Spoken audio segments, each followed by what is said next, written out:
Markets fall for the third straight week on global banking crisis, rate hikes by global central banks and the amendments to the finance bill.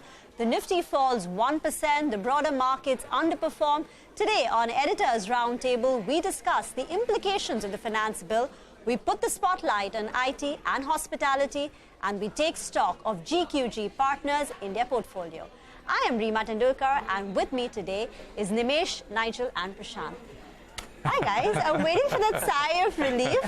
What a week, right? Was it there? I mean, it was like such a tough Friday. Yeah? I mean, by the way, so much of news. We're still waiting for closure, right, with the STT. Oh yeah, exactly. So nobody knows an end still. Yeah. You know, you still get that lurking feeling that we're done for the week, markets are shut, but we're not done with news flow.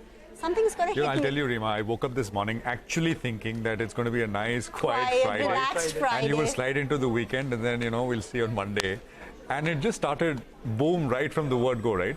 With that debt mutual fund thing, which sort of caught everyone's attention. And then, as if that was not enough, mid-afternoon, people realizing that this STT is also a very big change. In fact, which there is were still 150 amendments, so to speak. I believe there were 150 amendments. So you were talking about some number of pages and... It was 220 pages, Yeah. the finance bill this time. Typically, it's 40 to 50 pages. Yeah.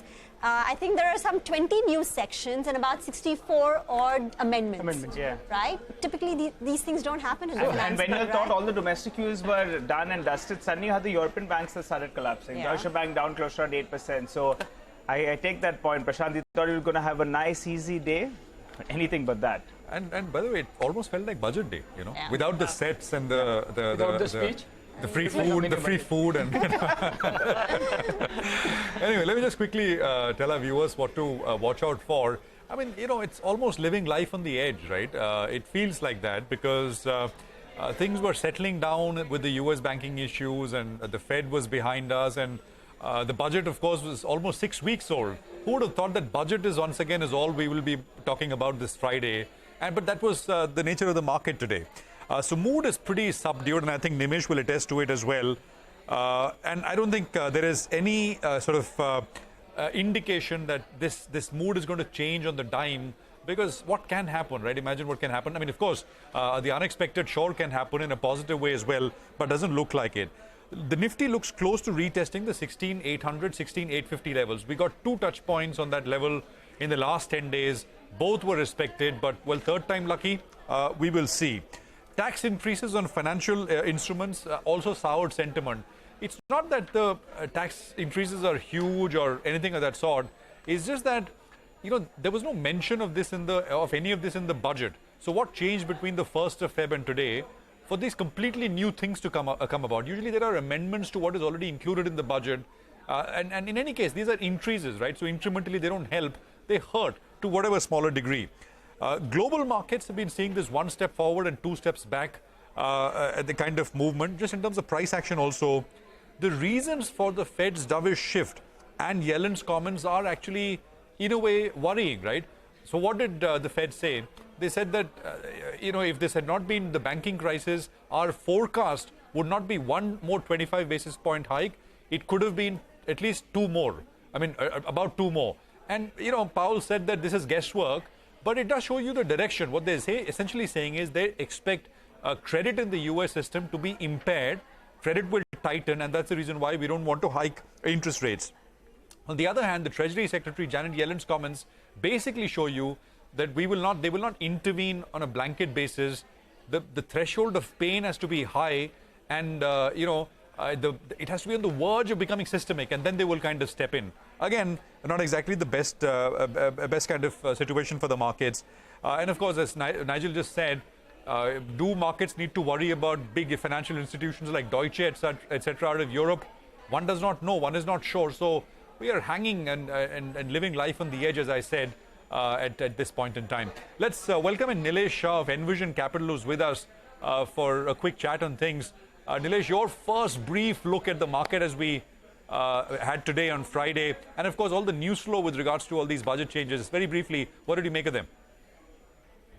Well, I think it just proves one point that market does not like, any bouts of uncertainty. Markets don't like any kind of tinkering and any changes which probably could hurt investor returns and things of that kind. So it can take some time for the market to be able to absorb all of this and move forward. But I think in an environment which anyway is impacted by a lot of things which are, I would probably call them as a bit ugly globally, I think, and then on top of that, if you have a bit of tinkering here and there on the domestic side, it just impacts the sentiment further.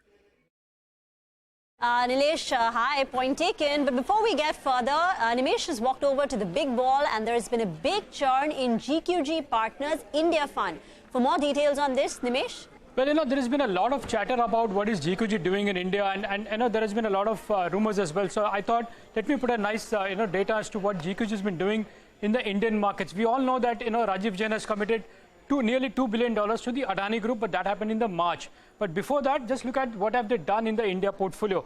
I was just comparing the emerging market fund of GQG. Now, if you look at the emerging market fund of GQG, their total India exposure has fallen from all the way up as high as 34% in December to 25% in February. So in December, between December and Feb, they have sold a lot of stocks. So what they have done to the individual names, in ITC, they were owning 6.5% of the total fund. That is the total fund of ITC was the highest weight. That in February seems to be largely out of the top 10. So they've largely sold a lot of ITC in those 2-3 months. Even Reliance, they were holding 4.2% of the total fund. That seems to be out in the Feb data. Similarly, if you look at SBI, they were owning 2.8% of the fund, and then in Feb, it actually looked like they've cleaned out in SBI as well. However, they've added some stocks, which includes HDFC Limited, where they were owning 5.1%. That holding has gone up to 5.7%.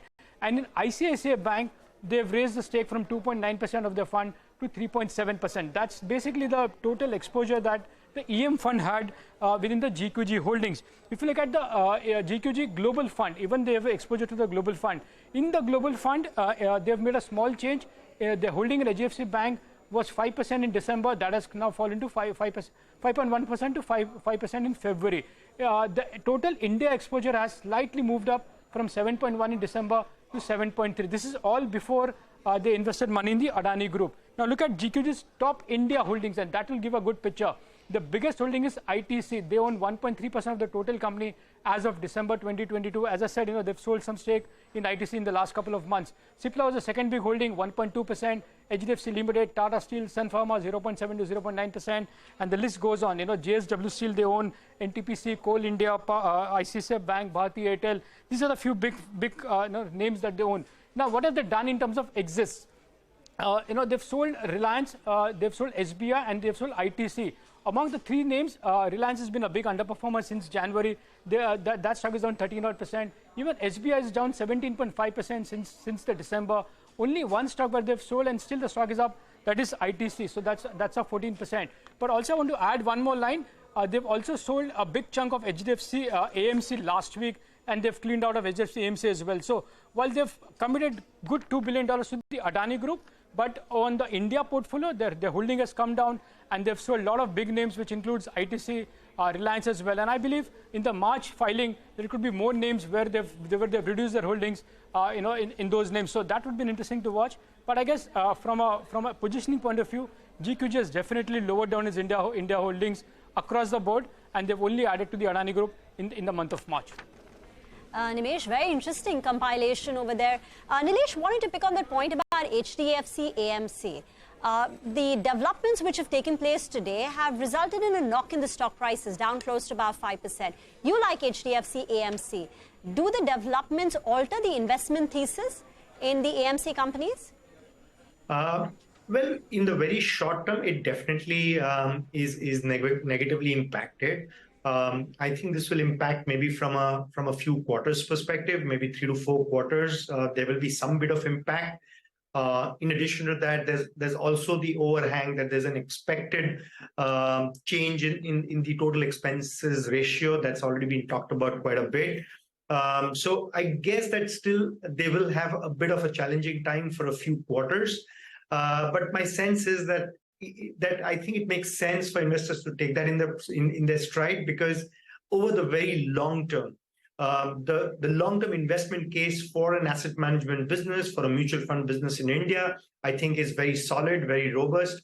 Penetration levels are still extremely low and have a long way to go to catch up even with some of the global emerging markets. So I clearly think that it's hard to come across a business where you can see compounded double-digit growth over a 5 to 10-year period with very high ROEs. I mean, the business is extremely capital efficient. So I think in the short term, I clearly think this is a bit of a negative, but maybe from a 1 to 2 years out perspective and beyond that, I still think this is a wonderful opportunity. You buy great businesses when they're facing the most difficult times. And we've seen this in the past, many great businesses getting impacted due to short-term sentimental reasons or a bit of changes here and there. But in the long term, the business is so solid that they end up being long-term compounders and long-term winners.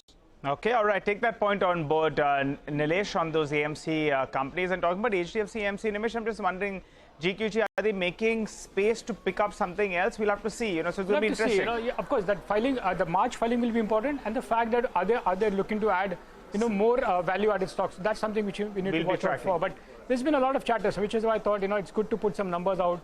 And the fact that they've sold the very large names like SBI, ITC, and Reliance in the last one quarter. Well, it's going to be very interesting, but we'll wait by then to see what GQG does. For the time being, Rima has hopped across to the big wall to tell us what about the IT space. Rima, take us through the bull and the bear case arguments. Go ahead. Well, so the IT index has been one of the worst performing indices this week. The index was down more than 3%, and they've taken the brunt of the global bank exposure and the turmoil that we've seen over there. So here I'm going to present the bull versus bear argument, stack up a few data points for you to decide. So first, on the bearish point, Street is worried about the direct exposure of IT companies to some of the impacted banks, whether it's Credit Suisse or SVB. But even the indirect impact, banks globally in US or in EU may turn cautious. They could look to cut back on their spending. There could be a delay in decision making, and all this is likely to hurt the growth rates of Indian IT companies, and the outlook is very uncertain. So JP Morgan says the current estimates do not factor in the increased EPS risk from a further slowdown in spending. Kotak says the current growth forecast is for an 8% growth, but that could be impacted by 1 to 2% given what we are seeing globally. CLSA says there are two scenarios. One, if the crisis is short-lived and contained. In that event, we're looking at an EPS impact of 2 to 3% for some of the large companies. But if the crisis is prolonged, it's larger in scale, then the EPS impact could be as much as 7 to 8%. And Ambit says there is a risk that the overall impact on BFSI could be longer term. At that time, it's not just FY24 EPS, but even FY25 EPS, which could be at risk. So basically, on the bearish side, there is a lot of uncertainty right now, whether the hit on the growth is going to be 1 quarter, 2 quarter, or it's going to be more prolonged and hurt, the growth rates for the next 1 or 2 quarters. Remember, BFSI is the largest contributor to the Indian IT companies. Now let's present what the bull case is. One, with the correction that we've seen in the IT names, valuations are actually closer to their 5-year average valuation. Look at the TCS number. Current valuations are 24 times, but the 5-year average valuation is just 25 times. For Infosys then, current valuations at 21 times, sharp drop-off from the peak levels of 28 times and closer to the 5-year average of 20 times. And it's a similar picture for Wipro as well as HCL Tech. For Wipro, the current valuations at 16 times, closer to the 5-year average of 15x. And for HCL Tech as well, current valuations at 18x, closer to the 5-year average. So that's point number one. Valuations are closer to their 5-year average valuation multiple. The second bullish argument is that margins have already bottomed out.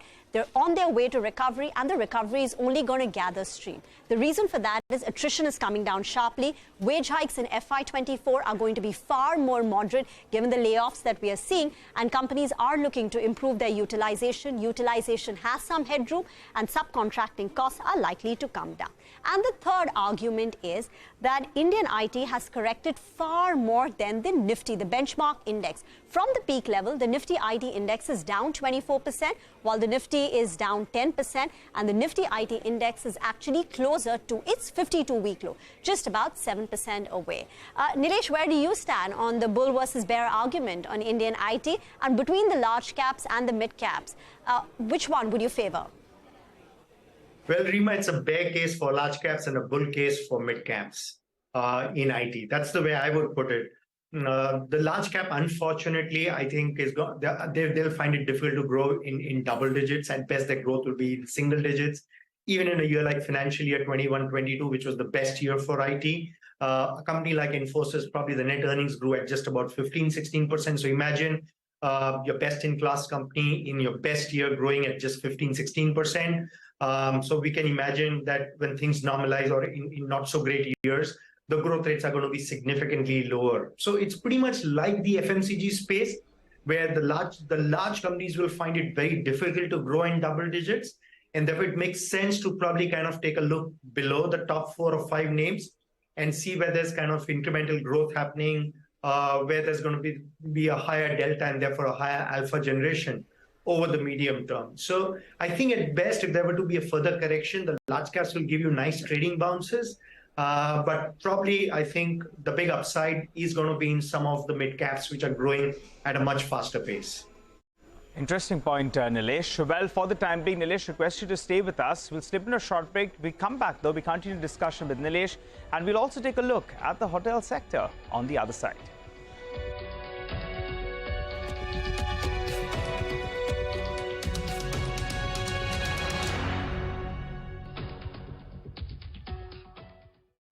Yes,